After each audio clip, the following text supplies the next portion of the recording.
Hi, I'm Bryce, and this is the Daily Conversation. The Seattle City Council unanimously voted to increase the city's minimum wage to $15 an hour. That's 61% higher than Washington State's overall current rate of $9.32 an hour.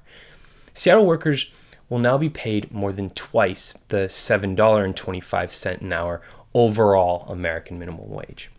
Now, President Obama and other Democrats have been pushing to bring that up to a more acceptable $10.10 an hour. By raising their rate so much, Seattle's helping to change the national conversation from should we raise it at all to how much should we raise it to. And by creating a new high water mark in America, Seattle's providing political cover fire to other lawmakers to raise their minimum wages. And it'll be a much needed experiment on what exactly happens when you drastically bump up the low bar for earnings.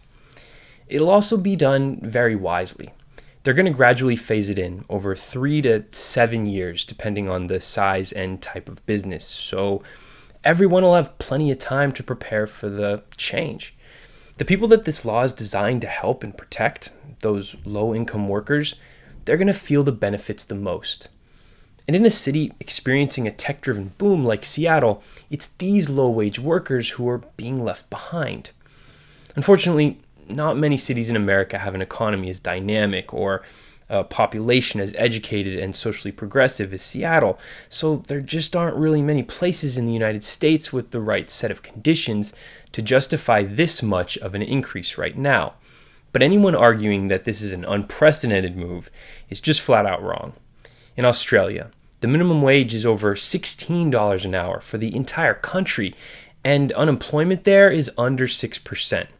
It's 6.3% in the US. There's tons of room to improve between the current $7.25 minimum and Seattle's $15. So it seems to me that a 3-year phase-in of a national minimum wage of $10.10, with increases tied each year after that to inflation, which is the planned proposal by the Democrats, seems like the right middle ground. Keep in mind that besides Australia, $10.10 would still be lower than the minimum wages in France, Belgium, the Netherlands, Ireland, and New Zealand. And it'll be right about the same as our two closest allies, the UK and Canada.